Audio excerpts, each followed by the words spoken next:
Hello, welcome to Pioneer at the Forge. We're here Monday nights at 6. Today, we got a lot of fun coverage to bring to you. My name is Joe. I'm here with Connor. Connor, how are you doing? Doing good. How about you? Good, doing very, very well. Excited to play some great Magic, cover some great Magic here.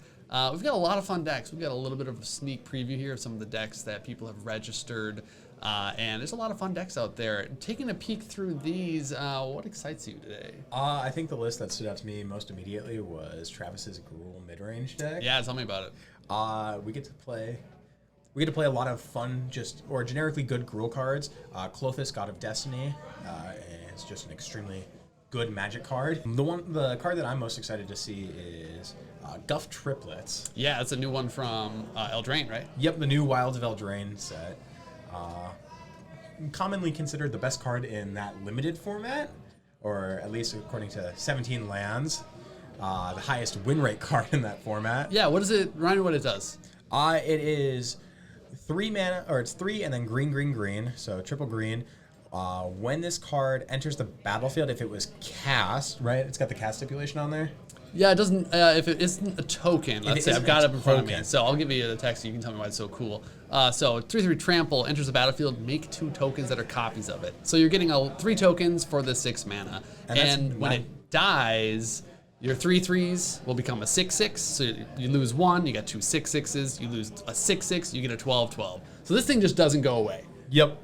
It doesn't go away, extremely redundant. You're getting 9 power for 6 mana, which is a relevant amount on 3 bodies, all of which have a keyword to push through damage in that trample. Yeah. And not efficient ways to kill it. That's pretty powerful. Now, the other thing that also is neat with it is that you mentioned that the deck plays Klothys, so there's some devotion synergies going on. So yeah, you can incidentally help turn Klothys into a creature, but I mean, seems like a pretty big part of the plan to me. All of a sudden, you can lay triplets and attack with all your creatures. That's a pretty exciting idea. What I'm excited to see is you can flip Fable of the Mirror Breaker, as there's a playset of Fable in the deck, to copy Guff Triplets. So the copy of Guff Triplets will enter, make 2 more token copies of it. Does it actually make 2 more token copies? Because does the Fable does it make it into a token? Yeah, so it's going to make a token copy, so it's only happening if it's not a token. But I think you get the dice trigger. You do still get the death trigger. I played that a lot with Fable of the Mirror Breaker with copying Mayhem Devils. Right. And oh yeah, you get that triggers with that card. Yeah, so we've got lots of fun decks here. We'll see what we have to start here. Looks like our players are getting set up just now. In a couple minutes, we'll get them going. If you don't know, Monday nights here at the Forge, we play Pioneer. Wednesdays, we play Modern. Fridays, we play Draft. And recently, we actually started with Standard as well. Yep. Did you come to Standard on Sunday? I did come to Standard on Sunday. What were you playing? I was playing Esper Legends. Ooh. I played the build that won the World Championship recently. Oh, is that deck any good, huh? Yeah, the deck's, I really like the addition of the new Lord Skitterfang. Yeah. That I think it just adds redundancy to the deck that it was lacking. Yeah, I call it Skitter Blossom because it makes a 1/1 every turn, like Bitter Blossom did. Makes a dude can't block, which is whatever, but that was part of what made Bitter Blossom too good, though, is that you had all these blockers. So yeah, there were evasive blockers, which was really good. But it also hits graveyard. It also got graveyard hit as well. So right. Looks like our players are shuffled up, determining first. Looks like we got They are Ryan coming together on the blue side, and then looks like we are. So we'll get them going just a minute. We won't miss anything there. What else can we expect from the Pioneer metagame right now? What are some of the top decks that players are playing into? I'd say that the 3 top decks of the format currently are the Mono Green, Nykthos, Cauldron. You can call it Ramp. Kind of a ramp combo deck, right? Yeah, that's the deck that you're playing the most. So I have played that deck a few times. I've lost a few games with that one. Yep. Then I'd say that the next biggest deck was kind of an old one, but a goodie. Is It Phoenix is making a comeback into the Pioneer metagame. Right. Pretty dominant comeback as well. Looks like we've got Ryan and Dan here. Yeah, Ryan and Dan. And it looks like Dan's gonna start off with a mulligan. Dan shipping his hand back, not like in the 7 that he's got. Nope. Ryan looks like he's elected to keep. I believe, yeah, Ryan actually last week went 3-0. He was undefeated here, and his deck performed very, very well. It was a black-white auras deck, and I don't think that the opponents were packing enough removal to be able to deal with all of his creatures as they were getting, too big to handle. Absolutely. I played against that deck round 1. Oh, you did? Yeah. I played against him round 1 last week, and a lot of good synergies there. What were you playing? I was playing Rakdos Artifact Sacrifice. Okay. So the deck should have, in theory, the deck has a good matchup into it because you can just block all your big, you can just block the big guys that they're making, and you're packing enough removal to generally kill most things in the format. Sure. But a lot of redundancy in Ryan's deck. So. Yes. So we're going to be looking for Ryan to be opening with creatures, auras, and a nice mix of basically those 3 spells, or 3 things: lands, creatures, auras. And then Dan, we'll have to see. We're kind of in the dark here with Dan, so it's almost like we have the perspective of Ryan here as well, where we know what his plan is, and we don't yet know what Dan's going to be doing. Looks like Dan is finishing resolving his mulligan. He's deciding between 2 cards, it looks like right now. Yeah, are we putting 2 back or 1? Looks like just the 1. That's good. So yeah, it looks like. All right. And looks like we are off to going. Dan's first. Yeah. The tapped red-white land? Yep, Ruthless Bivouac. What's that one do? I think it puts +1/+1 counters on it. All right. Stuff. This is red-white, I believe. It's red-white, yep. All right. So, and then we have Plains Pass and just a couple... Battlefield Forge? Might have an aggro mirror match here. Oh, I think that, if I remember correctly, Dan has been on the... what? Is it the heroic deck? Yes, thank you. I was like, God, why am I blanking on this second? Yeah. So he's been on kind of a slower build of heroic, just substituting some cards to help gain tempo in the longer haul. The Bivouac is one of the newest additions to the deck. I actually really like it, but he comes on with a turn 2 Dreadhorde Arcanist. Yeah, a little bit slower start here from Ryan, though. Both decks going to be looking to assemble their synergies as quickly as possible here. We see another land from Dan, and he's going to have potentially an opportunity to push some big damage numbers. Ooh, he didn't. It looks like he doesn't have a spell, though, so maybe not his best hand. Just attacking, not being able to trigger the Arcanist does put Ryan to 19. Maybe he has something like a Feather here for his 3 mana, because if he had a spell like a Defiant Strike, we would have seen that. Yeah. So let's see what if he has. I'm guessing another creature. Oh, he doesn't. Okay, pass the turn. Pass the turn. Maybe sitting on a bunch of removal. If I was looking at that, Ryan has another land. And let's see what Ryan has with this 3 mana. A bit of a slow start for these It's aggressive like decks. White for his 3. Lightpaws, Emperor's Voice.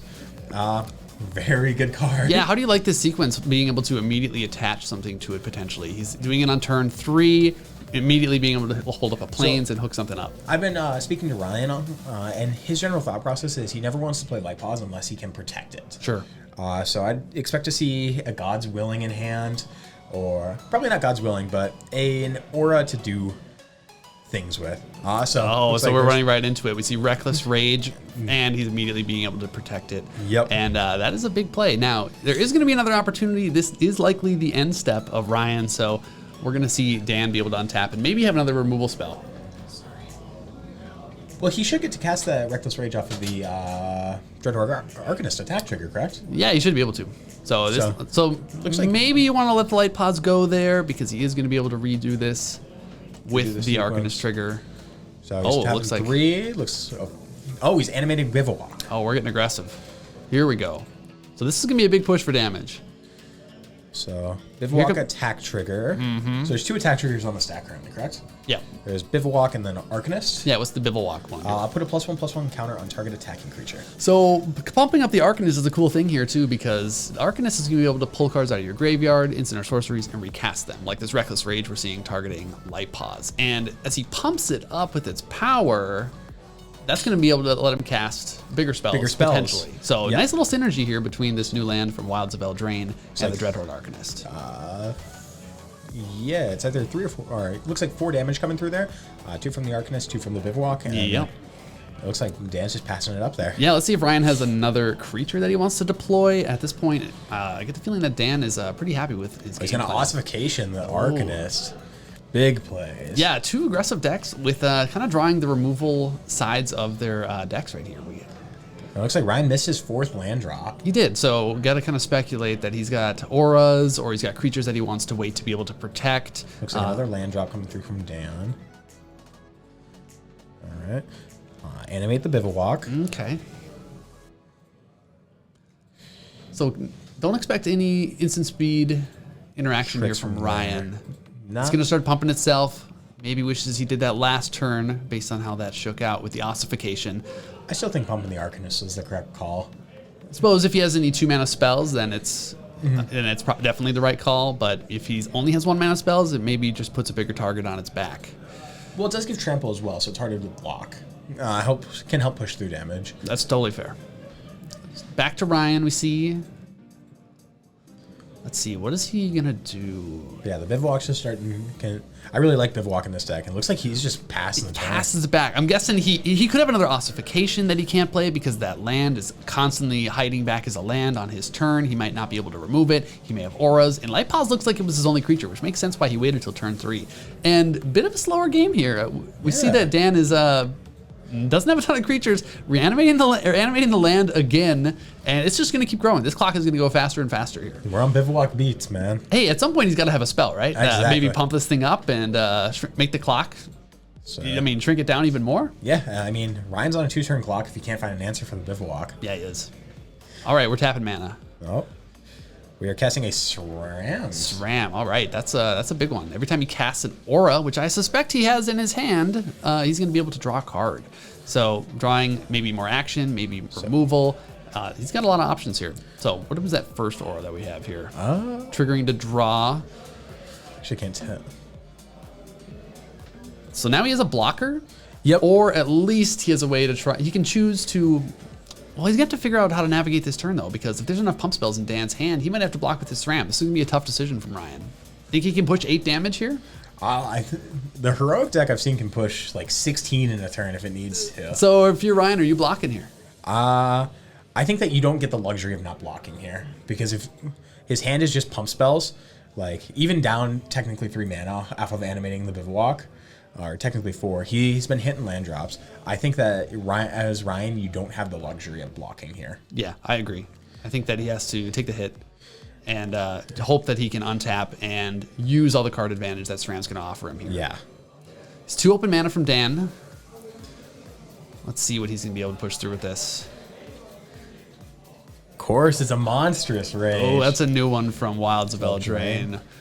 So that one gives 3/1 and trample. And yeah, it has the aura that's 1/1. So it's essentially like +4/+2. No, so it is. So it's +2/+0 on the monstrous rage, and then it gives the aura, and then there's another God's Willing naming pro white. Oh, just push through the lethal damage. Yeah, there. wow, that land did what?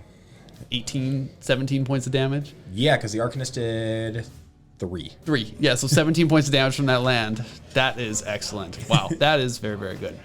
Big showing from Bivouac. Yeah, up a game. Let's see how these players want to sideboard. All right. There's a lot of different play between these 2 decks. With aggressive decks in the sideboard, you want to be figuring out how much interaction do I want to bring in, but if I bring in too much... How much interaction do I want to take out, potentially? Potentially, too. Maybe you go more streamlined, or maybe you want to be more interactive. Which deck do you think actually comes out of the gates faster that might need to be the beatdown comparatively? I still think that Dan's the aggro deck here. I think Ryan has to start potentially looking at his deck and thinking, how do I become more of the control player here? I agree. I think that being able to accumulate card advantage through his Light Pause, through his SRAM, I think that he's going to want to potentially lean on some of that and trade off some creatures as he can. Yeah. So I think that you kind of just open SRAM. I think you're kind of just looking at hands that have SRAM plus a spell or 2, and if your SRAM, use your SRAM as a lightning rod for removal, and then try and keep the light balls around. Right. Yep. And a lot of removal from the heroic deck. That's going to be hard for Ryan to stick a creature without being able to have a protection spell or 2. So we'll see what they have out of their sideboards for this. Yeah, I'm just taking a look at Ryan's board right now. So what do we see in there? He's got Cartouche of Solidarity, makes creatures, gives first strike. So I'd probably bring in Cartouches. Sure. Nice chump blockers with the creatures it makes. Yep. Curse of Silence is a Thoughtseize-esque effect, similar in style to Invasion of Gobakhan. You do have to play it in the dark, which can be a little spooky. You don't get to see their hand, but very powerful effect. But if you have a guess, or if you can pick a card that's just a threatening card, right? I think in the heroic matchup, most of the time I'm going to name either Illuminator Virtuoso, or the new Monstrous Rage. Yeah, maybe even Reckless Rage is another option. Yeah, maybe even Reckless Rage if you're afraid of the removal. I think those 3 could be big ones. Deadweights. I don't think you bring in Deadweight here. I think Deadweight sounds pretty good. I think hitting the 10th District Legionnaire seems good, as well as the Hoplite and the Swift Spears. We didn't see any of them this game, but typically these heroic decks will have some creatures that are pretty that will die to dead weight. And and I didn't think about the fact that a lot of the time the heroic stacking, the power stacking, isn't actually permanent. Right. A lot of it's through prowess triggers or through just temporary boons from your creatures. Right. So dead weight, although sorcery speed removal is still good. Right. So up a game, we'll see Ryan here on the play. That will be big for his deck. He can slant a little bit more aggressively since he is going first. If he is able to take down this game, then he will certainly need to be sort of the control deck, so to speak. And that will be very interesting to see how these two play out. This is not a matchup that you see every day, but that's the beauty about Pioneer right now, is there's a lot of viable decks in the format. It's a brewer's haven right now. Right. People typically think of Modern as the brewer's paradise. However, I think the Modern metagame has become a lot more hostile to brews versus the Pioneer metagame, where I think previously in the past, the problem with the Pioneer metagame was that people thought the format was solved, and they just weren't testing out powerful cards that... So what about Pioneer makes it more accessible to people to be able to build their own deck and still have success, even though it might not be one that's listed at the top of the metagame? What's different about it? I think that I actually think that this is a benefit to Pioneer instead of Modern. The smaller card, I like having the smaller card pool instead of the super expansive one from 8th edition onwards. I like the Ravnica block onwards. Because it's original Return to Ravnica for Pioneer, correct? Which is about 2015 era or so, right? Yep.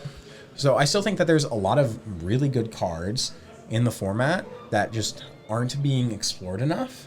I think there's a lot of cards that are just extremely powerful that people are just not playing because they're afraid of the matchups. Yeah, a lot of the removal's a little less efficient as well, so you can execute your game plan. Looks like we are getting starting hands here. It's from Ryan. Not a lot of lands I see in that hand. That looks like a... Yeah, he's gonna ship that one. Ship that one quick. back. He looked at that one in a little bit of disbelief, like, really? No lands on this? Ooh. Yeah, it looks like either no land or one land, but yeah. Either way, I don't think you're able to keep those in this matchup. No, ideally you want how many in this? I'd say I want 3 lands opening hand. 3 lands. I think that's, and then 4 just gets a little heavy. 2 is doable, but I think both decks kind of are at that spot. They want about 3 lands, and that's where they want to stop. Yeah. I think that Ryan can afford to flood out a little bit more because he can be casting multiple spells that are going to have permanent effects versus just the temporary. I think that a card that if I'm Ryan, one card that I really want to see opening hand is Hateful Eidolon. Hateful Eidolon. Yes. 1/2 lifelinker. Just really good card. Yeah, really great stats, being able to bolster your life total against this other aggressive deck. Also having effects for accumulating card advantage is a lot from a 1-drop. So Hateful Eidolon, definitely a big one here. And he may have been sitting on some other black cards because we only saw 3 planes last game. So we got to imagine that he was sitting on some of those in his hand that he was stuck with. So it looks like both players on a mulligan. Dan definitely has a mix of lands and spells, but is it what he wants? Both these decks want lands, spells, and creatures, and if you're missing any of those pieces, it can be problematic. I see an Ancestral Anger for sure, and I saw a Full Art Bivouac. So okay, so I mean, I can't mulligan that card after what it did in game 1. I mean, that's a snap keep, I think. Bivouac's insane. I think I saw at least one other creature. Looks like we're good from Dan, we're good from Ryan. Godless Shrine, and pass. Yeah, taps Godless Shrine. Don't think you have any reason to shock it in here. Yeah, certainly taking the control role, going to be reacting and trying to protect his creatures as he can. Bivouac, pass. Wow, was that card impressive in game 1? Basic Swamp, pass. I think Ryan's starting to lean into that control role. Yeah, I think potentially having the option to lay one of his powerful creatures, Light Paws, SRAM, on turn 2, passing it up, definitely wanting to be able to trigger it right away in the face of some of the removal from Dan. Let's see what Dan, if he's going to be able to open with any aggression here. I thought I might have seen a favorite Hoplite in his hand. Yeah, potentially I saw Hoplite. I don't... And there's a Hoplite. There's Hoplite. I think you can afford to just keep your 1-mana open as long as you have any instants. Right, so Hoplite 1/2 with Heroic. Every time you target it, it gets a 1/1 counter, and I believe gets protection from damage. So looks like prevent all damage that would be dealt to it. However, that does not play, or that plays poorly with auras that aren't dealing any damage. You're right. That doesn't really work. Oh, he's playing in the Lorien's Escape as well. Oh, or, I don't think it's Lorien's Escape, but Either way, he's protecting it from this aura. It gets a counter because he's targeting it. And Ryan should know this trick because laying a creature with 1 mana up is something that he likes to do as well. So I'm guessing that he has another plan for what's going to come next. All right, and Ryan's just shipping up the turn, missing his 3rd land drop. Mulligan, sometimes that'll happen. Oh, it happens a lot more than you think, especially in your low-to-the-ground aggro decks. How many lands is Ryan running in his build? I would guess around 21, 22. Let's see. We have his deck list. We can take a look. It was actually at 19, so a little short on lands, but you don't want to flood. So you don't want to flood, but I think the curve. I think with your curve, I think you should probably be running more. So Ancestral Anger, targeting the Hoplite. So it's going to pump it up. It's going to give it not the ability to not take damage, which isn't really relevant against Ryan. But then it draws a card. So current power of this thing is what, 4/4? That's a pretty big 1-drop. Yep, 4/4 currently. So he's going to be attacked for 4. Drawing first blood here, and he's going to try and protect this Hoplite. If he can add to the board at all, he's going to be in great shape, but certainly driving right now. I don't even think he needs to add to the board. He might not. That's the thing. If Ryan, he hits a land drop though. It's the 3rd land. 3rd land, a big deal. They're both on 3. They're both where they want to be.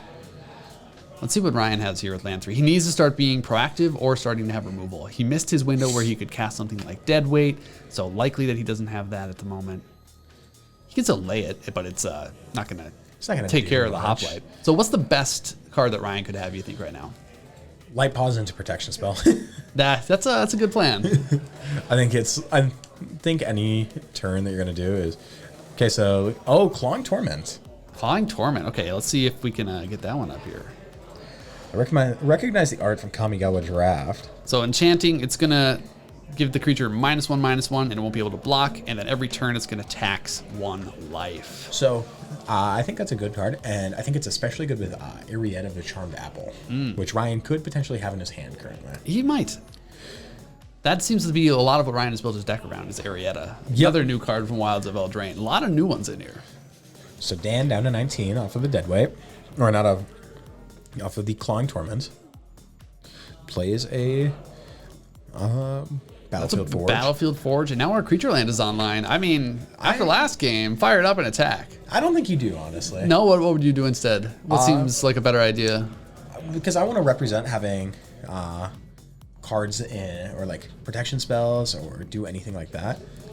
So gave Pro Black to make the aura fall off. So cast God's Willing, targeting his Hoplite, going to increase its power, shrinking, taking off the aura, effectively getting 2 power out of it. Yeah. Although he does get rid of his protection spell. So if Ryan has an Ossification or something in the future, we're going in deep. Oh, we're going in. So Scry 1, now we're on Ancestral Anger, and this is the 2nd copy of Ancestral Anger. Another heroic trigger. +2, bigger. pointing at his graveyard saying, yep, I got one in there already. And we'll get to draw a card. Can we cast 4 spells this turn if we're Dan? Can we just fire them all up? I think we just go for it. This is number 3. Probably taking 1 damage from the from the Pain Land. Yep, gotta take a pain on the Battlefield Forge. Defiant Strike. So another power. It's gonna give a heroic trigger. How big is this Hoplite? And we're gonna get another card? This is huge. So 5 counters on the Hoplite. So I'm thinking it's a 9/6 or so. I think right around that area, yeah. Can we give this thing double strike anyway with 1 mana? Because that would be pretty sweet. Not that I'm aware of. And looks like we're maintaining 1 mana open. So yeah, it drops Ryan from. Yeah, that is a lethal attacking Hoplite next turn. Plus we have a creature land. Is there an Ossification or a blocker requiring Dan not to have removal? This is the explosiveness of the heroic deck. Yeah, can easily clock somebody down. Ryan's life total was looking pretty healthy at what? 16? 16, and now taking 9 damage there. Yeah, it'll cut you in half pretty quick. Let's see what Ryan has to be able to participate on the board Tapping here. black, black, white. There's Ariette. He's Ariette. All right, so let's go ahead and see. He has his deck largely built around this new creature from Wilds of Eldraine.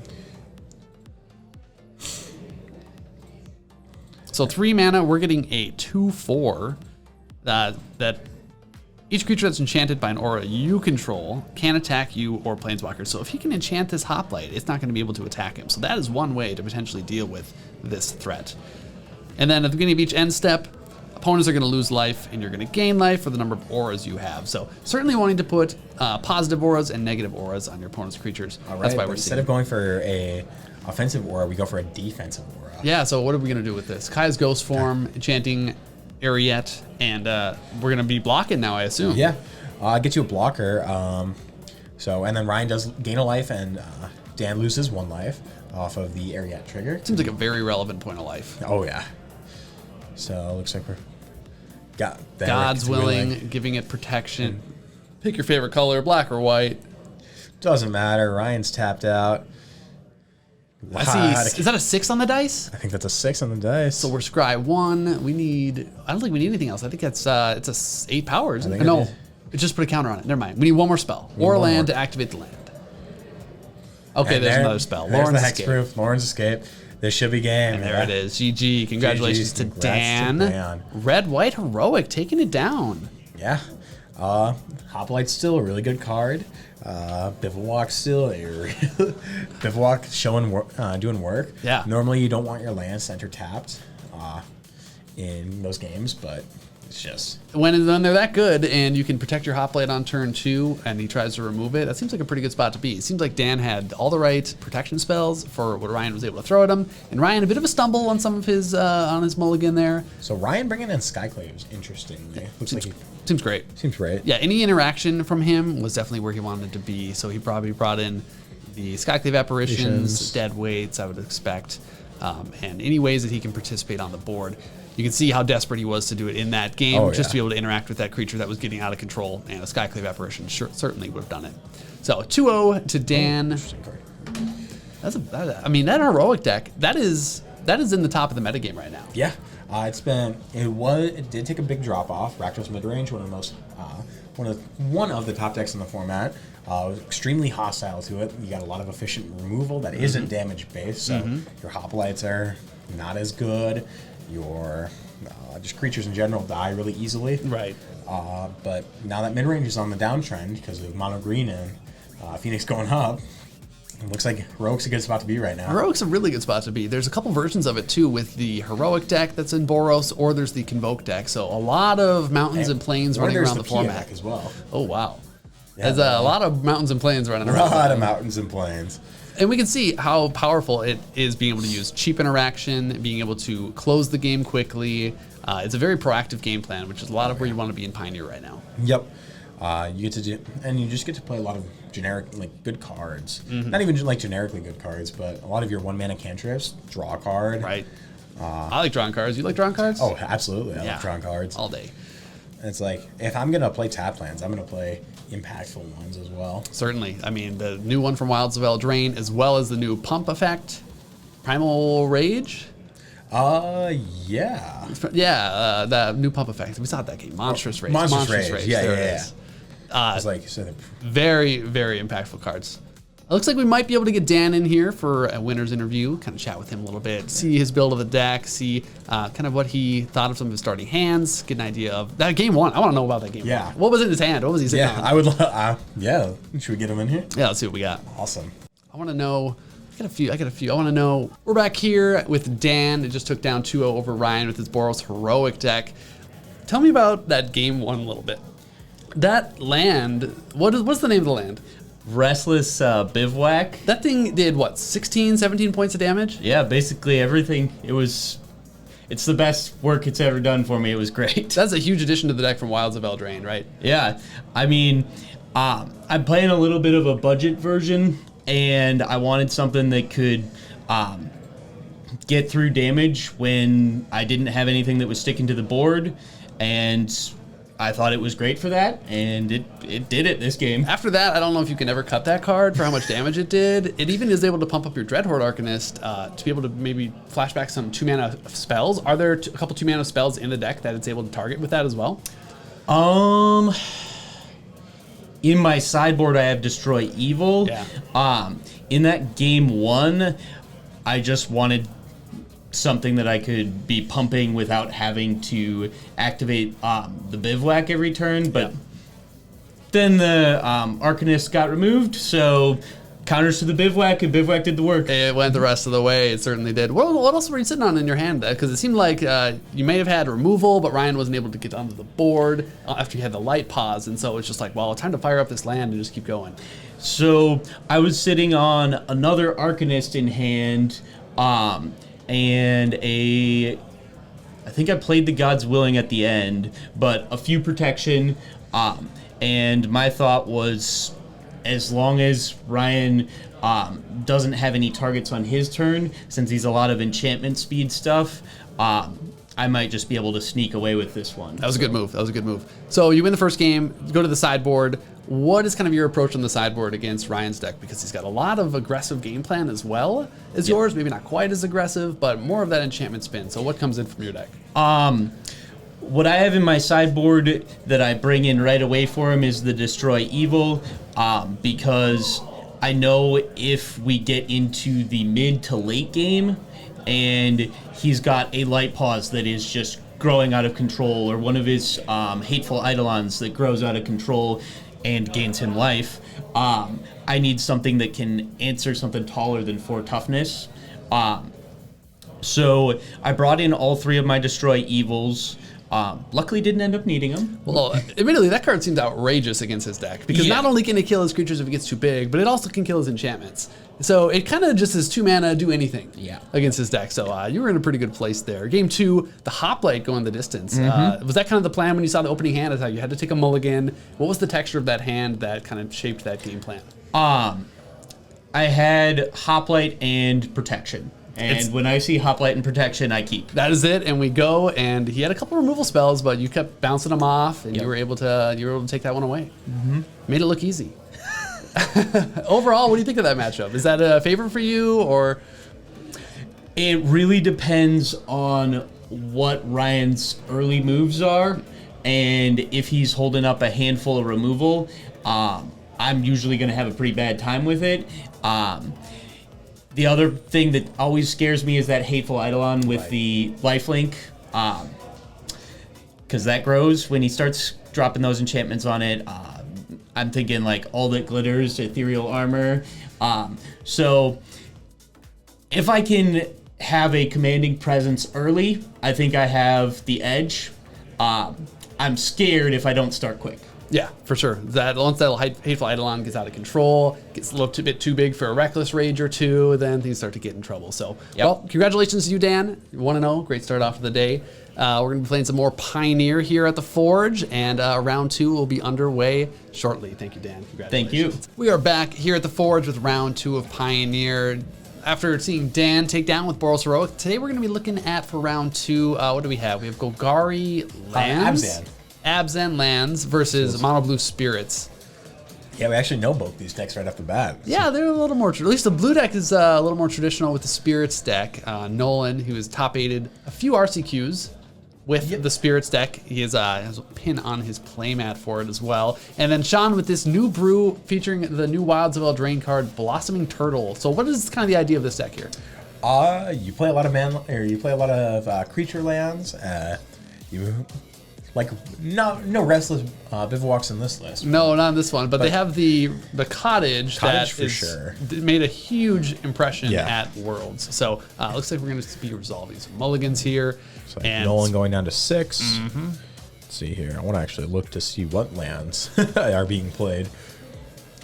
I see cottages for sure. Or I know cottages are... Cottage is kind of the premier new land from it, so it looks like we're good on 6. So we're going to see Nolan starting off first, where the Spirit player wants to be with the Ascendant Spirit.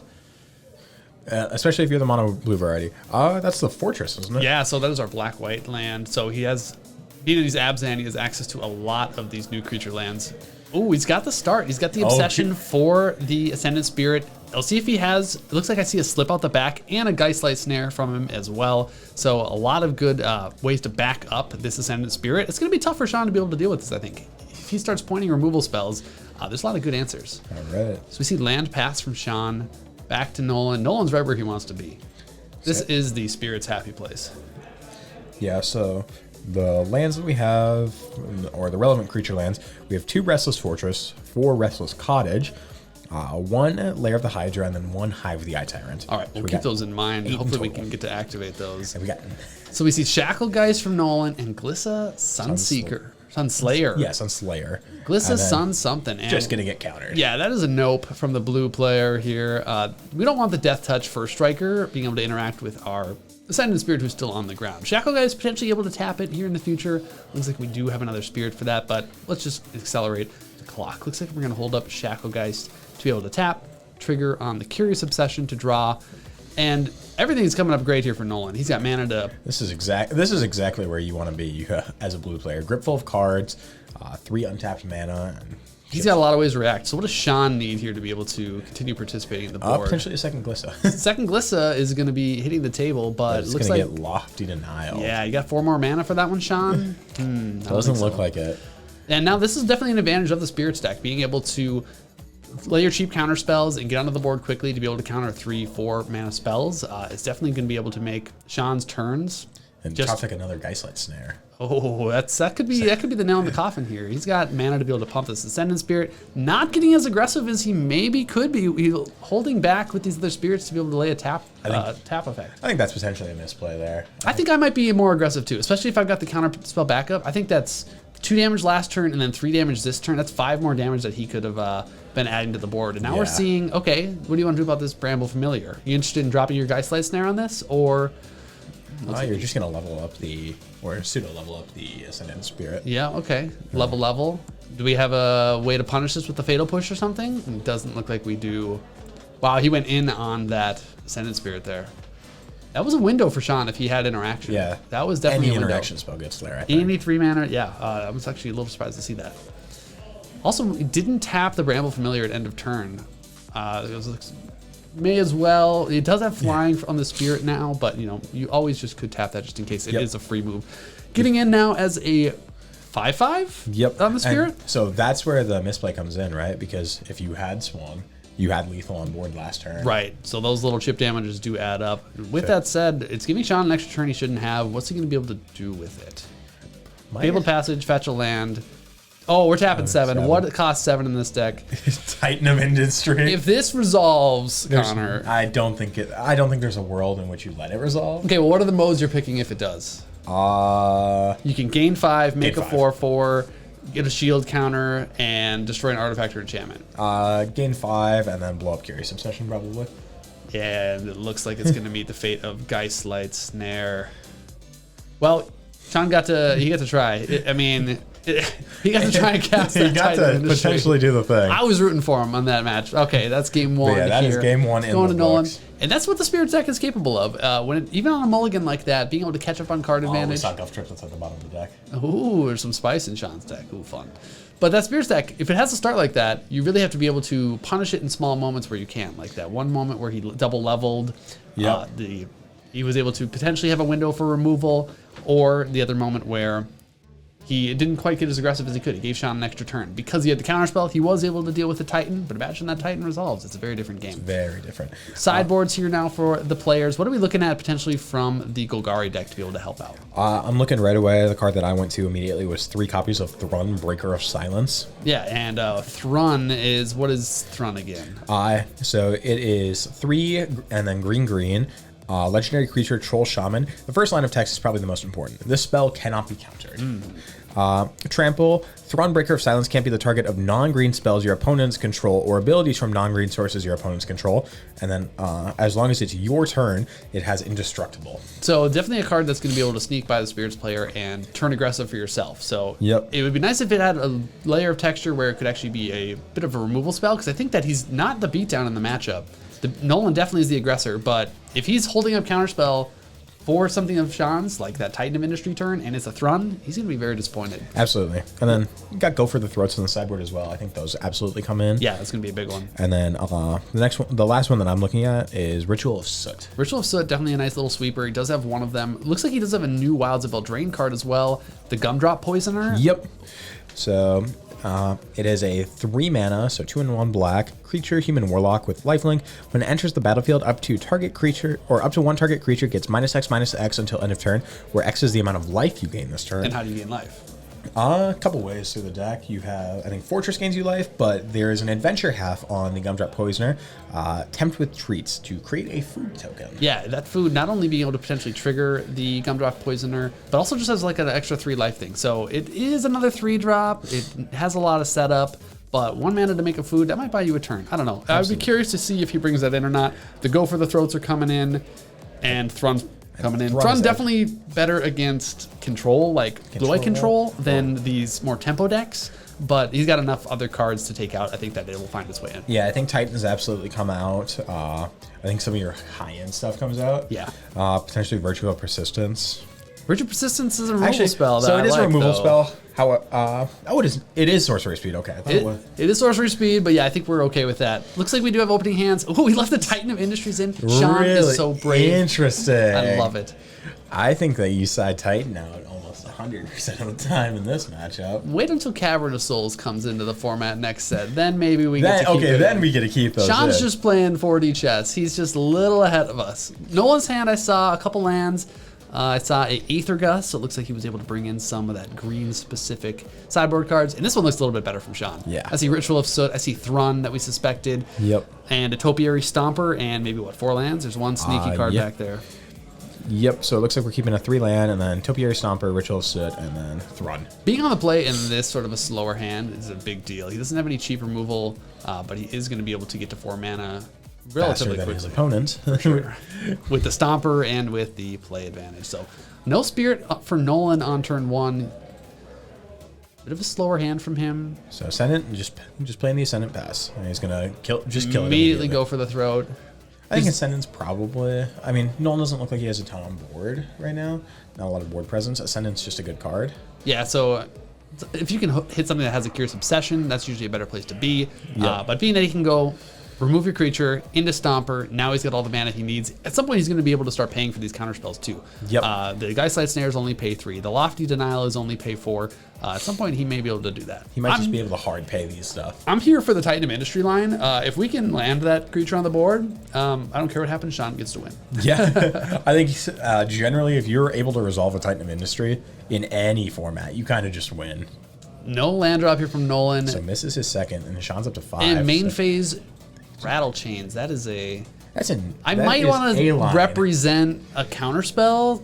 I mean, Thrun doesn't really mind anyway. Yeah, we get to lift it up. We get to slam the Thrun. So Thrun can't be countered, and it's clear who's the beatdown in this current game right here, which is Sean is going to be starting to turn that Thrun sideways. Unfortunately, that Topiary Stomper is not active yet. Yeah, it's a pretty expensive rampant growth right now, but this Thrun is a 4-turn clock. And Oh, yeah. does Nolan have any way of dealing with this? No. I don't. He might be able to buy a turn. Maybe he can slip it out the back at He has some to point. block, but it can't be targeted. Is it hexproof all the time? Or it's got protection from non-green, isn't it? Let me look at this card real quick. It might be can't be the target of non-green spells your opponents control or abilities from non-green sources your opponents control. So the turn he laid Thrun, Nolan had the answer. He had the Aether Gust for it, but because he main phased the Rattle Chains, he wasn't able to buy himself a turn from that. So Aether Isn't Gust, Gust is a counter as well? it's not a counter. Oh, it just puts on top or bottom. Yep, it just would put it on the top or bottom. Now, it's only buying him a turn. He didn't necessarily have the aggression to be able to capitalize on that turn. However, that is sort of the line that he's looking for with Aether Gust into a card like Thrun. Yep. Another land coming here from Bushwhack. Doesn't even care about the Rattle Chains. Doesn't even care. He's just like, yeah, you can keep that. I'm not going to fight it. We're just going to go get a land because we've got bigger plans. We have Titan of Industry plans. I do. I certainly do. I don't know if it's in his hand, but I'm here for it. Nolan, on the other hand, this is what the Spirit last game, all cylinders the Spirit deck was going on. Now, bit of a more awkward draw. Can't get to his third land. We're seeing how that is really slowing him down here. How can we race this Thrun? Curious Obsession, I think. Curious Obsession needs to start it off. I think that's going to be the thing that we need the most is a Curious Obsession. Supreme Phantom might be a way if we can start to flood the board a little bit more. Potentially. Or just kill it. With blocking. I mean, I don't think you can, though, because it has Indestructible on his turn. It does. That's 0 toughness, does not. Siege Rhino. Siege Rhino is a favorite. Now, not that anybody doesn't know what Siege Rhino is, but 4/5 trample, ETB, drain them for 3. I mean, do you gust this from Nolan's side? I don't think you have a choice. Yeah, I don't think you want to let it. You just need to start catching up on mana. Like, hey, do you want this again? You can draw it next turn if you'd like. But Yeah, you put it top or bottom. I think he you doesn't put even mind. He says, like, hey, get this out of here. I don't even need the Siege Rhino. Because I think you're trying to hit the lands versus trying to castle Siege Rhino again. I think that's kind of where I want to be. Yeah, you're saying that if he just gets another land, then he'll turn the Topiary Stomper online and be able to attack with the Stomper as well. Yep. Holding up 2 mana from Sean and pass back to Nolan. Nolan still no land. Still no Lord. It's just a lot of rattle changes, Spectral Sailors, and counterspells that are not hitting the cards that he wishes they were. Thrawn doing work. Yeah. Thrawn's the good card in the green matchup. Yeah, down to 13 here for Sean. Holding back the Spectral Sailor. It looks like he's expecting Topiary Stomper to maybe come online this turn, be able to block it. Thalia and the Gitrog monster. That card has a lot of words on it. That card has a lot. The biggest one is that creatures your opponents control enter the battlefield tapped. That is a big deal. And non-basics. First Strike, Death Touch. Geistlight Snare. Yeah, it's a no from Nolan's side. I don't think you can let that creature resolve either. A lot of creatures in Sean's deck that you just don't get the luxury of letting resolve. Yeah, I think that depending on how this game finishes out, we're going to see pretty same approach from Nolan and in game 3. Just hoping to not let that Thrun resolve. Have a better presence on the board before that Thrun gets there. He does have a couple turns. Stomper's not online. He can throw some bodies in front of this Thrun, but it's not looking good for Nolan right now. Big advantage to Sean. Yeah, Sean just needs to hit the one land.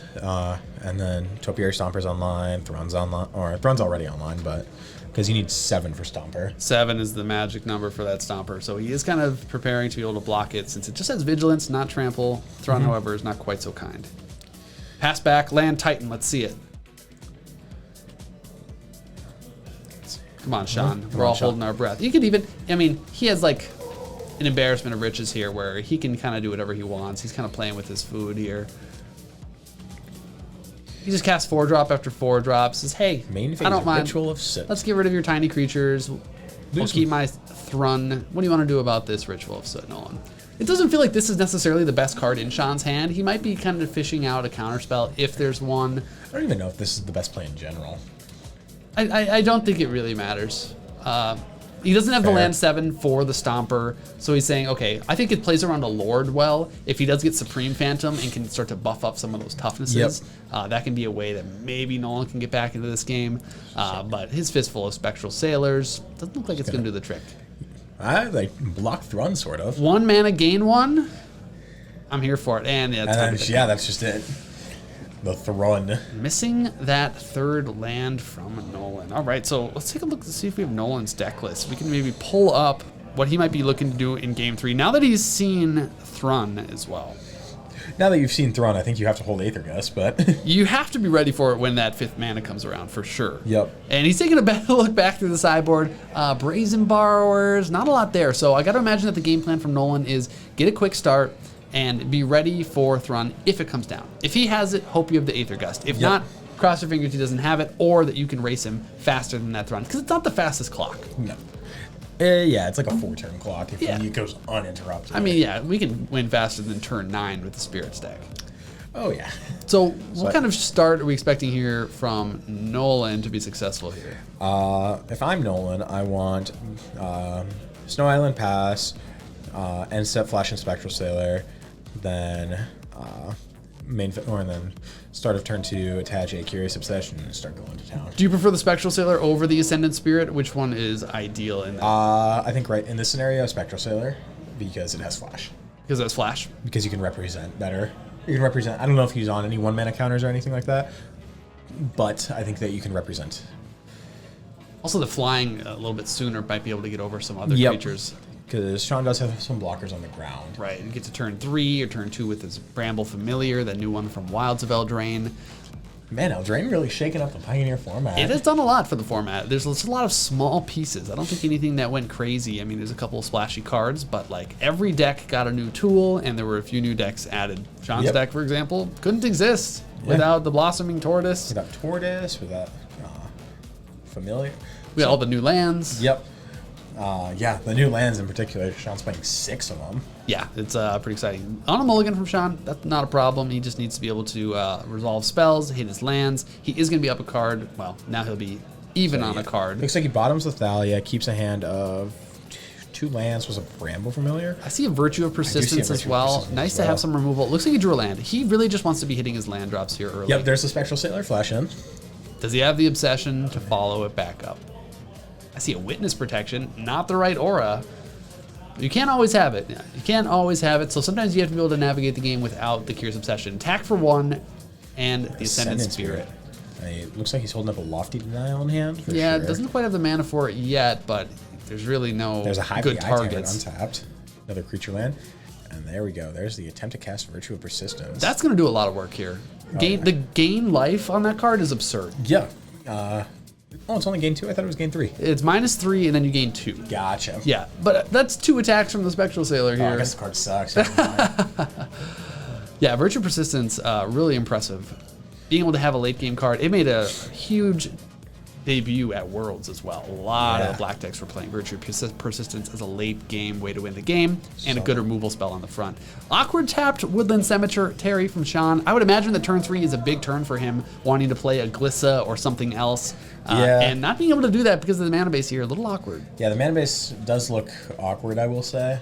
I feel like you can probably slot, like if you're going to play potential tap lands anyways, might as well try and slot a Triome in there or something. Triome might do a lot of work for the Tortoise is going to get countered immediately. Yeah, Geistlight Snare for the Tortoise here. Don't Can't imagine you think that that's resolving if you're on Sean's side. You haven't seen any auras, you haven't seen other spirits.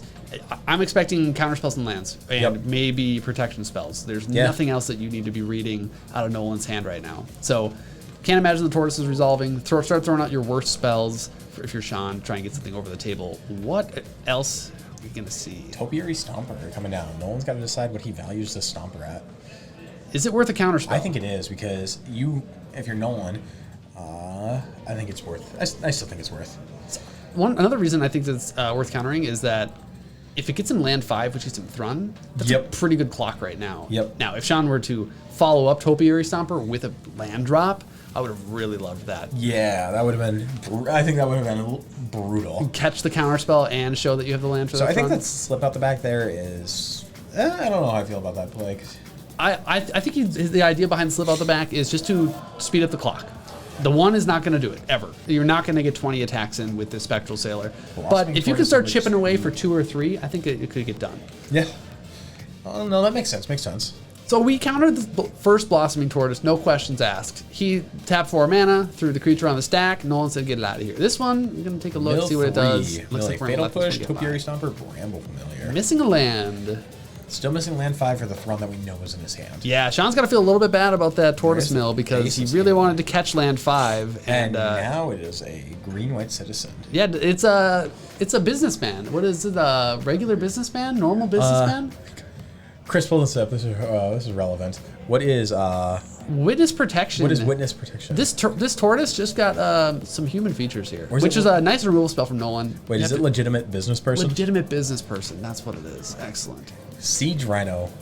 If we didn't counter the Tortoise, well, we do have it for the. I know. You got to imagine that that's probably what he drew then, if he wasn't interested in, or he was just happy to fire off his Witness Protection. Nolan has no cards in hand now. Hey, but we are on the Spectral Sailor beatdown. He's got a Faceless Haven. He's attacking for 7. That's a 2-turn clock. Yeah. This has not been the best showing from the Spirits deck, but he's getting it done right now. He's putting in numbers. He's doing numbers. Looks like we're leaving back 1 Sailor. I don't think that's the right play. I might be interested in the clock, considering we're at 19 here. I think that you can do better. I think if you can get him to 7, I'm pretty interested in doing that. I mean, I guess you can top deck us. Because now he's going to get to cast Thrun, and now you can't use that Faceless Haven. That's true. That thing runs into a brick wall now. So if he was, I mean, we have 3 damage in the air on Nolan's side. Thrun is a problem. Thrun do Oonga Boonga things, I guess. All right, legitimate business person attacking for 1. Yeah, take it 18. Got plenty of life. Not interested in blocking. Let's see what we can get off the top. Little peek at the card there. I didn't see what it was. I didn't either. Only Nolan knows. But we're tapping mana. It's a Lord. Wow, what a top deck. Wow, not bad. Now, guess what? Faceless Haven. Now 5 Faceless power, and Thrun's not indestructible on his turn. What a draw that was. What a top deck. He has to block. He has to throw Thrun under the bus and the Supreme Phantom. Look at that. Now he's at 3. Who needed that attack earlier anyway? Ritualist Soot would look really good right here, minus any future draws. Ritualist Soot, but he already played the 1. He had 1 on his sideboard. Removal. He needs 2 removal spells or a Virtue of Persistence would be great to be able to bolster his life total. Target the Supreme Phantom. I saw it. I think he's just kind of double checking, making sure he's not missing anything. Yeah, minus 3 to the Lord. Gonna shrink these sailors back down. Buy himself another turn. Yep. Puts him from a 1-turn clock to a 2-turn clock. What else can we have? We got to spend this 3 mana to be able to stay in this game. We got to be able to have another removal spell or just to add our clock on the board. Glissa comes to mind. Yep. Topiary Stomper. Topiary Stomper, not the most exciting 3-drop I've ever seen. I will say, Topiary Stomper is good because now it gets you access to being able to animate the Restless Cottage and have mana to sack the food token. Yeah, that food is a big deal right now. It buys him a turn every time. If no one bricks on a land, it's a disaster. If he draws another Supreme Phantom, he's a god. Yeah, he draws another Lord, he's insane at the game. It's scripted almost. Yeah, high skill. High skill. Draw. We're taking a redo. Okay, so we're not getting... All right, so we didn't draw the Supreme Phantom. So I think I do actually really like Stomper here now because keeps him in the game. Yeah, being able to have the extra... The food that cottage makes, that thing has a lot of words on it. Exile a card from the graveyard and make a food. It does cost a lot of mana to be able to do that all. It takes 7, I believe, total. Yeah. 4 to activate, taps to attack, you need 2 extra. I thought it was 3 to activate. I think that's with the tortoise. Let's see here. Sean taking his time to decide. Just thinking the line. He's got to He's think on these lines 6 through. mana. He's got a couple cards. You gotta think that Siege Rhino's a great play here. Being able, anything that gains life. Anything that gains life, being that he's not firing it off right away, he either doesn't have it or he's got to think through a couple different plays. Yep. Let's see here. Yeah, Cottage is... Yeah, he need 1 more land because 4 mana for Cottage and then 1 mana for food token. Or 1 more mana for food token. Yep. So it looks like I saw an Adventure Green card. I'm guessing that's the Bramble Familiar. Yep. Not enough mana to activate that. Not impactful on this board. What else is he looking at? What else can he Glissa's do? not going to get it done. Dolly and the Get Rog Monster's not going to get it done. Was it a black adventure card? Was that another Virtue Persistence? If it is, that's insane. That would be really good, although I imagine he would fire it off. Or maybe it's the Gumdrop Poisoner. That would also be good. So he's just going to cast the Thalia and the Gatrog Monster. Goes for Thalia and the Get Rog Monster. Goes for Frog. And he scoops him up. Wow, the Spirits deck, being able to get it done with kind of a clunky, awkward draw, but Sean's deck not able to resolve the spells that he needed, not able to... It seems like that Blossoming Tortoise is a big part of being able to turn on the creature lands, being able to take advantage of having so many lands, and whiffing on that one that resolved. Oof. That was rough. Felt like he was just a land short, and couldn't get over the finish line with that. Because does Tortoise mill 3 and then return a land? Yeah, I believe it's only from the 3 that it mills. Oh, gotcha. So you have to catch it in the 3. It's not the highest probability thing ever. I would say you're probably like 60 to 75% in that range. All in all, good match. Good match. Very, very close. We got to see that awesome top deck of the Supreme Phantom. I mean, I'm here for it. That was insane. That was awesome. And then we got to see the awesome top deck of the kill spell for the Supreme Phantom. Yeah, that was also great. Having the removal to buy himself another turn, get another look. Bet you he's looking at his Ritual of Soots right now thinking, maybe if I had timed that a little bit differently, had a few more on my sideboard, maybe I would be able to sweep up that board a little bit later than just trying to fight for the Virtue Persistence 1-for-1 removals. Yep. Yeah, I mean, for me personally, for Rakdos like when I'm on Rakdos mid-range, I have like 4 sweepers in the board for Spirits just because it's such a bad matchup. Maybe that's something you start looking at. Yeah, all in all, the Spirits deck against these decks that have a lot more high mana value spells, being able to counter them, trading very, very efficiently on them, definitely where it wants to be. Looks like we might be able to grab a winner's interview with Nolan. That'll be great. We're here at the Forge Monday nights playing Pioneer. It's a lot of fun. Let's see if we can grab Nolan, talk to him about that matchup with Spirits. Back at the Forge with the winner of our round 2 stream gameplay, Nolan. Nolan, how do you feel? That was fun. That was intense. Felt really comfortable game 1 because I knew Sean's deck going into the matchup, and I knew he played a slower deck that my Spirits deck could kind of just cruise through. Low to the ground. Low to the ground, go wide. He plays just more bigger bombs. Yep. How do you feel so you obviously lost game 2, which is why we had to go to 3. Yeah. What do you think the biggest decision so I know obviously you got stuck on 2 lands. Mm-hmm. Do you think that there were any decisions that you could have made to potentially change the outcome of the game? Maybe I could have mulliganed that hand. It was kind of a greedy keep. Getting stuck on 2 lands obviously sucks. I also was not aware that he ran Thrun in the sideboard. That card kind of destroys my deck. Yeah. So if I knew he was running that, I probably would have kept up mana for the Aether Gust. Aether Gust. That was in my hand because that is the only card in my entire deck and sideboard that can deal with Thrun.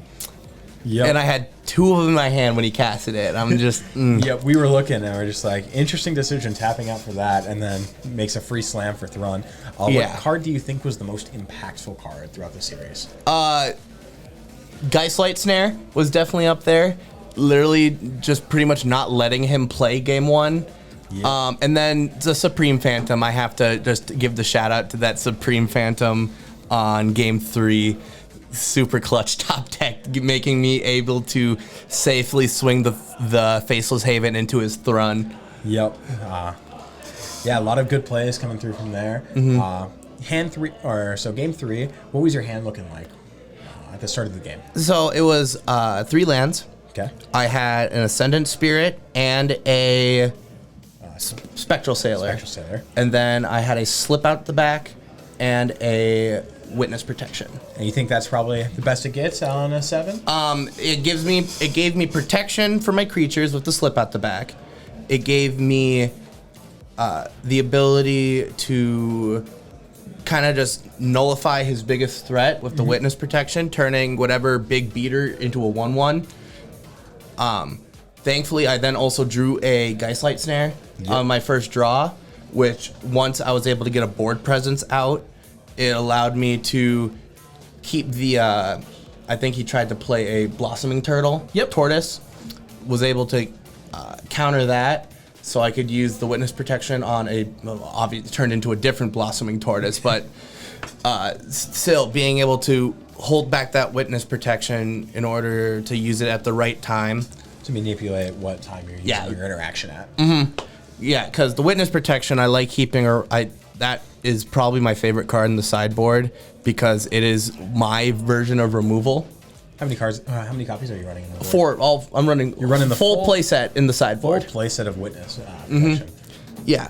It gives me the ability to turn flyers into non-flyers.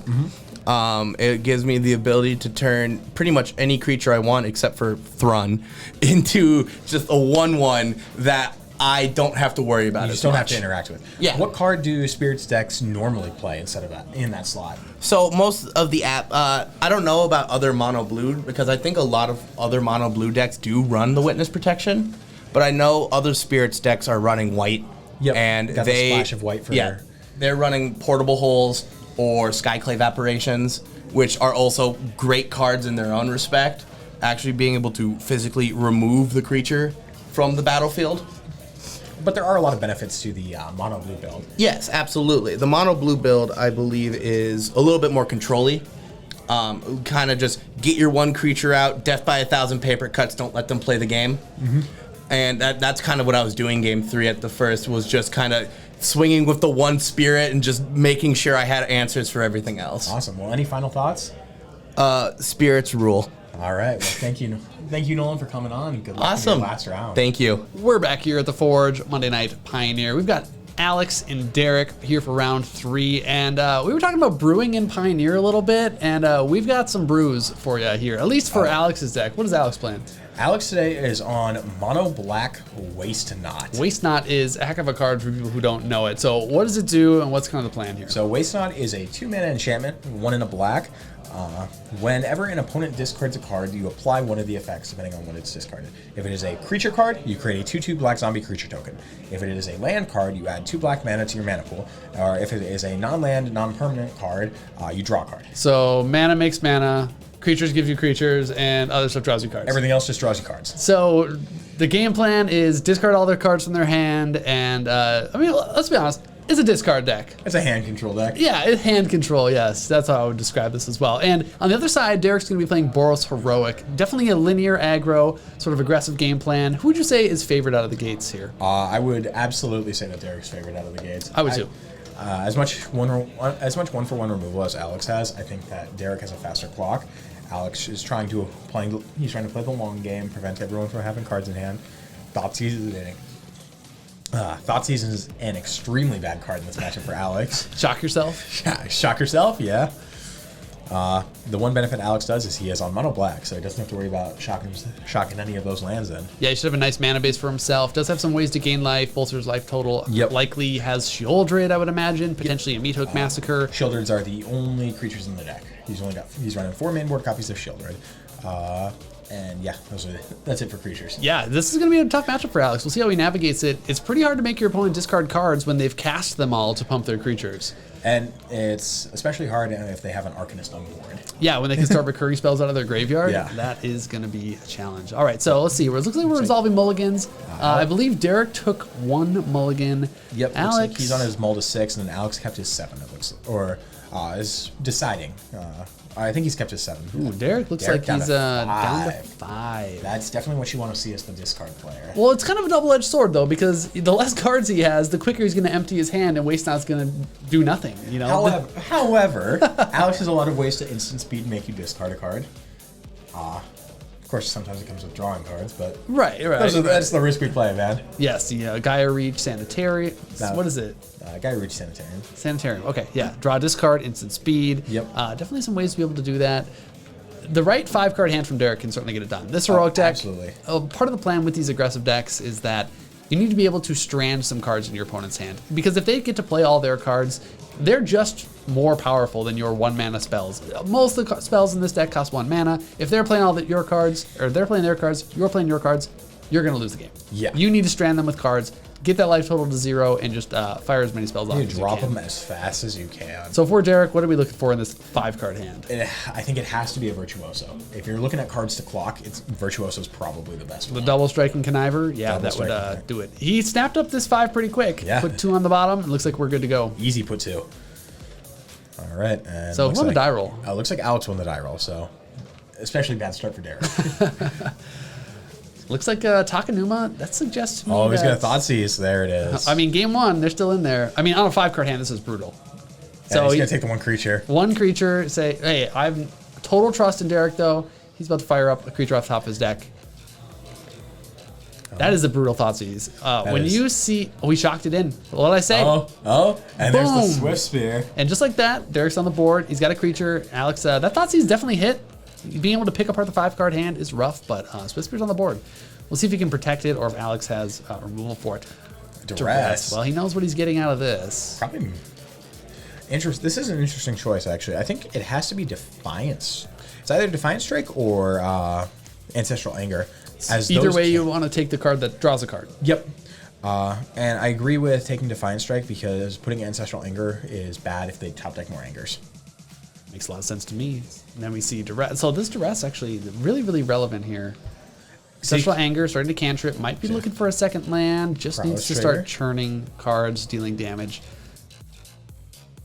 So Monster Swift Spear currently at 3 power. It's got 1 prowess trigger and 1 pump. Oh, and we're going to play an untapped Sacred Foundry. And that is a Ravnica OG Sacred Foundry. We love to see beautiful There's a lands here Hoplite. at the Forge. And it looks like the second creature, I mean, this is actually working great for Derek. He is on the board in a big way. Yeah. Hit a second land. He's got another 14. I mean, on a 5-card draw, you got 2 discard spells hitting you. Can't ask for much better. So what do we want from Alex now in this case? Removal. Targeted removal is going to be priority numero uno. And I think... So, Field of Ruin. Field of Ruin. Definitely good against any creature lands he comes up against. Gotta love his unglued swamp there. That is a throwback. He That just is picked those up today, actually. Ooh, that is a beauty. Go blank. Please discard your other The 1 card. Monstrous Rage. Exile in the graveyard relevant in this matchup too. Yeah. Really good against Arcanist. So this is where Derek is completely cold and drawing off the top of his deck. See what he's got. Monstrous Rage. Pretty good start. Draw it and play it. Yeah, he's top decking like great here. So, plus 2 power currently, and then gets the Monstrous roll. Is Hoplite the creature that you would target with that Monstrous Rage? Absolutely. Permanently grows. Yeah, but because it's permanently growing twice in 2 Oh, ways, I might interesting. split it across the Swift Spear and the Hoplite. Because it's getting the +1 counter and the aura, and now you have more invested into that 1 creature. I might put it on the Swift Spear to avoid any targeted removal. The other reason that you might not, maybe if you were playing around like Meathook Massacre, like a sweeper that's giving -X, well then maybe you would invest more in 1 creature. But definitely something that Derek needs to be thinking about. passes the turn down to 7 from Alex. Not a lot. He's at this point pretty scared of any of Derek's pump spells. They would leave him Rankle's pretty cold. Prank is an insane card in this right now. New one from Whoa. What does that one do? All the relevant text right now is just sacrifice 2 creatures. Sack 2 creatures. That So card it's all wild. completely symmetrical as well. So each player sacrifices 2 creatures, each player loses 2 life, each player discards 2 cards. And he's just always going to pick the modes that are best for him. And clearing the board there, I mean, Derek drew planes. Alex suddenly went from on his back foot to, I think he's driving this game now. And there's the incidental Meat Hook Massacre. Or, sorry, not the Meat Hook Massacre. There is a Waste Knot on the board. So Alex's Waste Knots are all every single one in the main board is non-English, but he's about to pull out an English copy. Well, potentially pull out an English copy. Yeah, nobody knows what this card does when they play against him. Not only because it has a million words, but because they're in Russian and all sorts of crazy languages. Russian, Japanese. I think He's got a very Russian, kind, Japanese, Chinese. He provides an English one for his opponents who don't know what it is. Tapped and Galaxy You Land. can see all Oh, of it. there it is. There's There's it that is. English version. Nice guy Alex, letting his opponents know what the namesake of his deck does. 2 lands in a row from Derek, not where he wants to be. Gotta feel this one slipping away a little bit. All right. So. Looks like he had the discard trigger on the, looks like a Twin Inferno on the graveyard, a Yep. fork, so he was able to draw a card. And then from the Waste there's Knot. Shieldred the Apocalypse. Is that card any good? Oh, that card's, it's all right. That's not bad. This one's also not in English. It's in Phyrexian. Oh, jeez. But Shieldred, whenever your opponent draws a card, they lose 2 life. Whenever you draw a card, gain 2 life. Yeah, it's a 3rd land from Derek. It's going starting to run away very quickly. It looks like he's activating Gaia Reach. That's going to trigger Waste Knot on the discard, adding mana for him because Derek discarded a land, and then gaining 2 life from Shieldred. Yep. Disgusting Extremely stuff here. relevant. He's laying another one. Playing another Gaia Reach, so since it is legendary, we'll send the other one. We got to be looking to activate this or fire Yeah. off some sort of 4 Using the drop. floating mana from Waste Knot to activate Gaia Reach. Very nice. Discards a Monstrous Rage and a Cling to Dust. So he's going to get a card from the Monstrous Rage. Cling to Dust, excellent way to spend extra mana, be able to hit their graveyard. And then Derek's in a rough spot right now, down to 4 life. Yeah, all these draw triggers from Shieldred. He is mega dead. He can maybe provide a blocker. He's going to... Ancestral Anger targeting Shieldred. Love Trying it. to cantrip out of it. Draw a card. Lose 2. And then He's got another spell.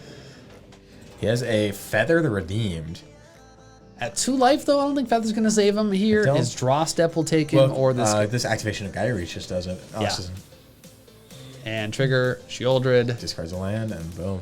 There's their That's planes. all she wrote. All right, so game 1, that was very close for a mull to 5. Very from close Derek. for a mull to 5. Dropping them to 7, and Alex just got to where he wanted to be to stabilize. Yeah, that Rankle's prank, Insane. absurd that how much work that did. Yeah, if Alex doesn't have Prank, I think he just kind of loses that game, honestly. Yeah, that card really bolstered this deck from Wilds of Eldraine. That seemed like that set really changed the format in a lot of ways. It didn't have any necessarily premier cards that made new archetypes in a big way. Nothing jumped into tier 1, but everything got a little bit. Everything got a little boost.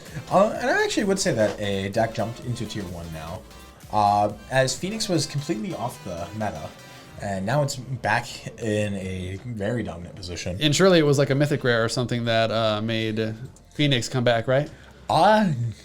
You could say something like that. It was a common card. Oh, of course. A 1 mana cantrip, where you get a look at the top 2 cards of your library, put 1 into your hand, 1 into the graveyard. I Being think. sleight of hand, right? So a lot of great cards from Woe. Sideboarding here for game 2. What's the approach that Derek's going to be taking here into the all removal, discard your hand deck?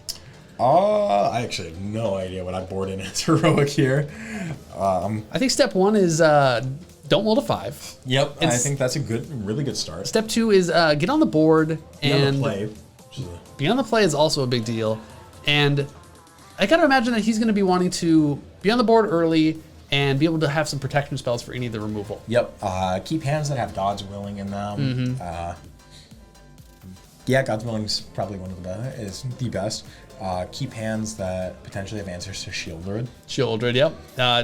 It's gonna be tough to answer that in the heroic deck in a lot of ways, I feel like, Yeah. because Reckless Rage doesn't quite get there, Nope. only dealing 4 of the 5 toughness. Yeah, But if he can get under Shieldred or just protection past it, protection from black does a lot of work in this matchup here.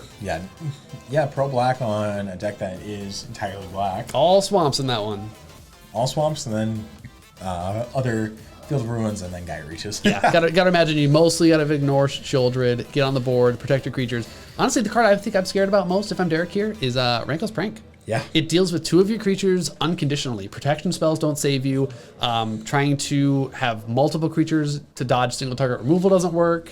Rankle's Prank, very good in this matchup. And Alex has a lot of cards in the sideboard that are good in this matchup. I'm looking at Path to Peril immediately. Just generic sweeper. That's a good one. Meat Hook Massacre, another generic sweeper. Raven Feeblement kills all the white creatures. Gotta imagine he's got a lot of cards to take out here with Thought Seizes potentially. Duress, I would imagine, can stay. I would keep Duresses in. Because I think that you can keep Duress. So if you take out 4 Thoughtseize, you bring in 1 Path, 1 Meat Hook, 1 Ray of Enfeeblement, and then bring in probably a single copy of Extinction Event. Is Extinction Event good enough here, actually? Well, I may have seen 2 in Alex's opening hand here that he just mulliganed, so I'm going to say yes. Alex thinks it's good enough. And admittedly, Odd is a very, very strong name with Extinction Event in this matchup. A lot of these creatures are 1. Swift Spear, Boros, Hoplite. The Hoplite, the Swift Spear. Swift Spear. Feather is a 3. There's a 3. Let's see a Feather in the opening hand. Bit of a slower card from Derek. He could actually even consider boarding out Feather if he wanted to, but it really depends on how you want to approach the matchup. If you want to grind and you want to be able to go late, Feather is a great spot to be able to put extra spells. So we got Pathway on white and then Hoplite on 1. Yep. Good start to me. I see a waste now from Alex. Yep, and I also saw Shieldred's Edict. Okay, so Edict's Effect's an excellent way to get around any of these protection spells. Yep. So Swamp Pass, and do we have a second land? Well, we're going to go dig a little bit. And so that tells me that he doesn't have Fatal Push, because if you have Fatal Push, you would target there to be able to fizzle that draw card effect. So you gotta feel pretty good if you're Derek to be able to start to fire off more spells here. Shotgun a Sacred Foundry, goes down to 18.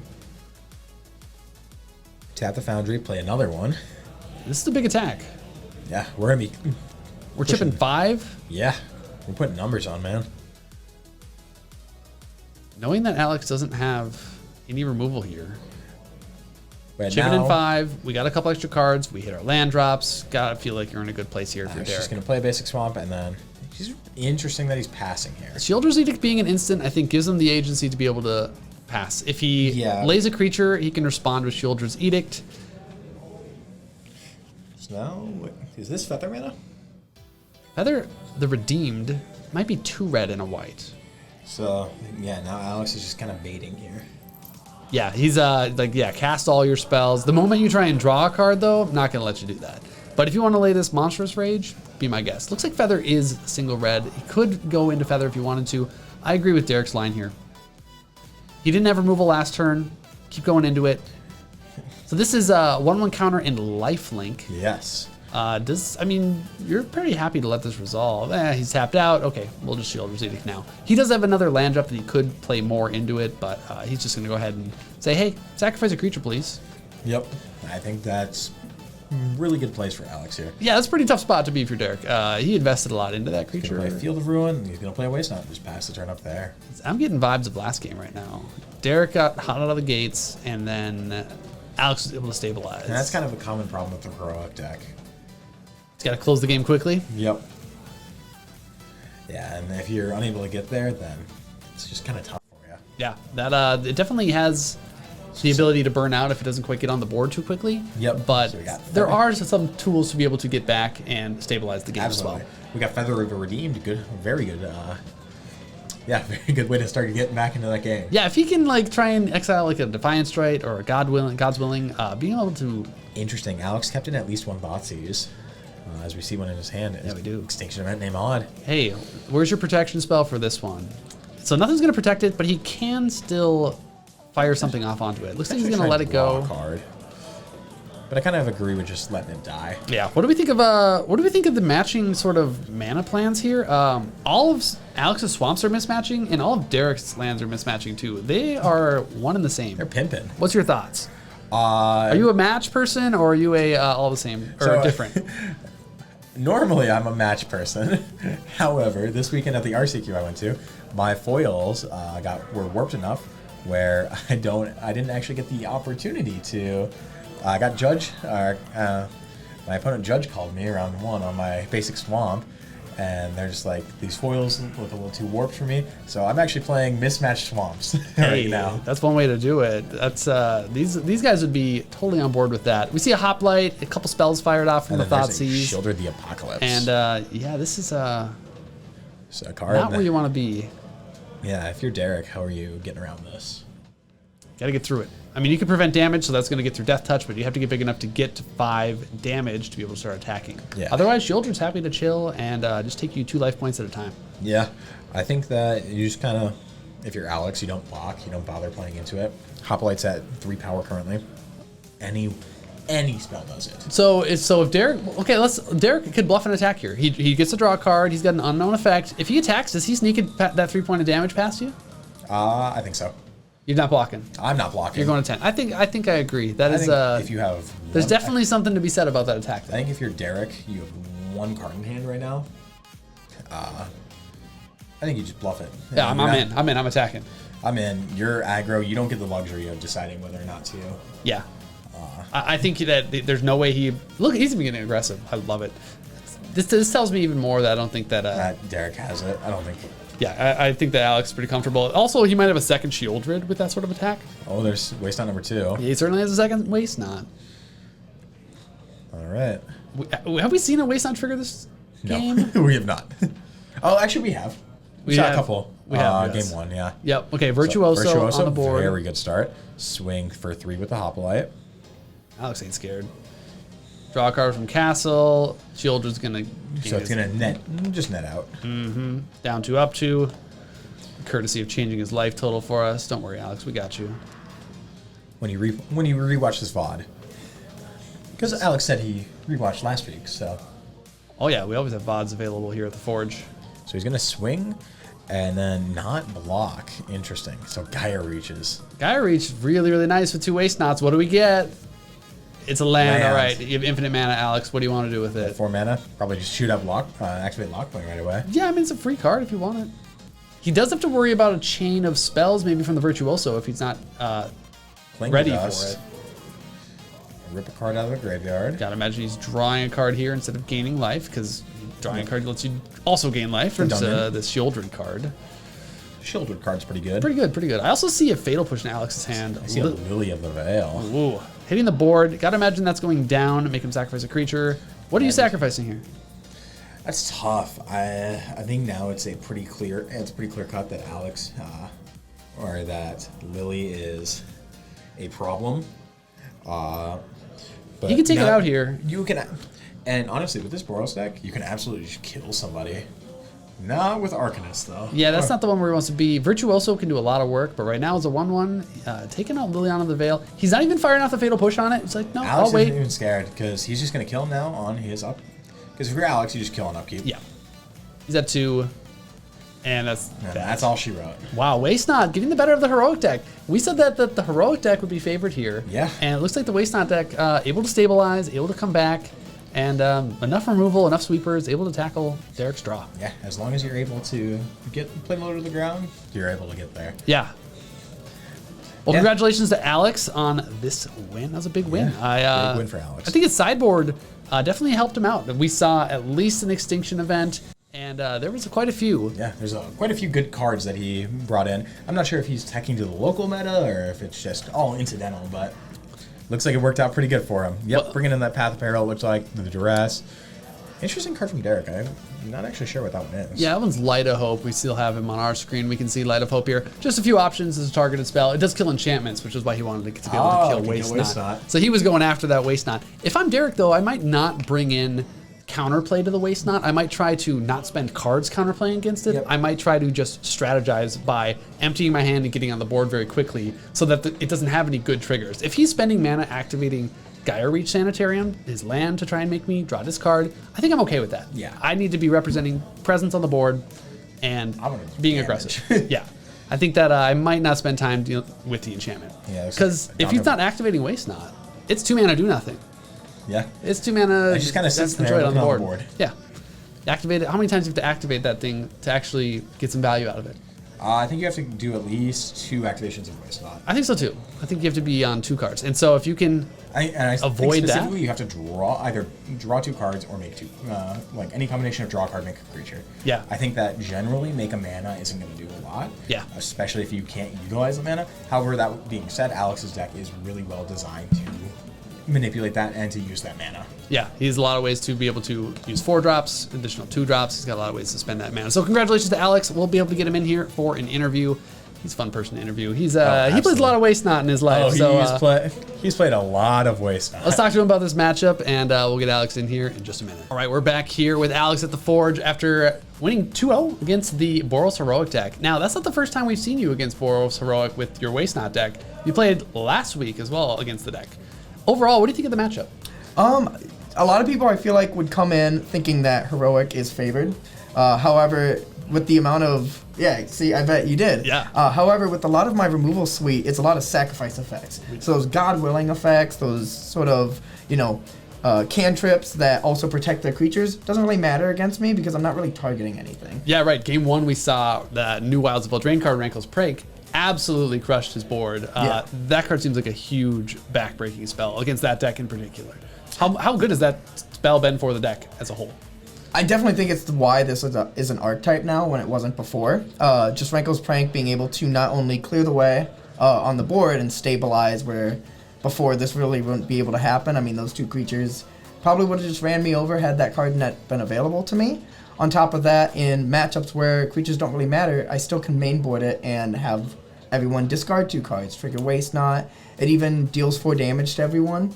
So that's even just a kill spell in itself if we get low enough with Sheoldreds and stuff like that. Yeah, a lot of useful modes on that card. Feels like that deck has a lot of small improvements from Wilds of Eldraine. In game 2, we were speculating as to how you might sideboard a little bit. And we were thinking, okay, Thoughtseizes, those got to come out, right? We're not dealing our self-damage. But they stayed in. Tell me about the Thoughtseize and the discard effects in that matchup. Yeah, I think that with Heroic especially, that creatures are very few and far between in that deck, probably 15, 16 of that. So if you can Thoughtseize hands where they keep 1 creature, 2 creatures, if you can take one of them, deal with the other creature, and force them to top deck, then they're just holding on to a bunch of draw spells for me when a Waste Not comes down, right? Because they have nothing to target. Right. So if you are able to Thoughtseize on one, if they have a creature, you can kind of take some hits. As you saw in game 1, I was down to 7. That deck really stabilizes well once a Sheoldred comes down, everyone's hands are clear, we're all top decking. I enjoy that aspect. My opponent's not so much. Right, yeah, and we saw in game 1 kind of how that Thoughtseize works, exactly that scenario where he had the 5-card hand, you fired the Thoughtseize and took his creature. Now, he drew another creature, so he got to participate in the game. Yes. But if he doesn't draw a creature there, that's a disaster. So that makes a lot of sense. Overall, how does the Boros deck even approach running into your deck? So what needs to go right for them to be able to get through you? That's a good question. I don't know outside of the board what they have. I would say Destroy Evils for Sheoldreds, right? We don't really run any sort of any other creatures outside of Sheoldred. We have 1 Kalitas on the board, and that might come in for this matchup. I think I added it in, but I don't know if I would post board. Just because I think the removal suite that we have that we add in, which is like exile effects, things like that, not really triggering Kalitas that much. But I would say for them is not hold hands that are so reliant on God's Willings and those type of effects, because I really don't care about those. Right. Get underneath me, get away with it, and probably Jingantha as a companion would be a good addition for them. Game 2, that would have been very relevant in that. Yeah. Overall, the Waste Not deck, how do you feel it's positioned in the meta against the other decks? I think that it's really good into the mid-range matchups that we're seeing a lot of. However, aggro, obviously, it is a control deck. And still has those control downsides where aggro just can absolutely run through us. Apparently not heroic though. That one is doing just fine. Well, they're more protect the king, right? And so those sort of one-off creatures not going wide enough, whereas my spot removal can just take care of 1 creature. Right. So Boros Convoke might not be one that it's looking to run into. It's going a little bit too wide. Yes. But these ones that's on single creatures, mid-range matchups, well Spirits, positioned for. control decks, I feel like I have a really good matchup in because I just rip apart their hand. Yeah. I think it's a sleeper. I think it's a sleeper candidate for any sort of big tournament. It's doing well online, and I'm glad to see that it is.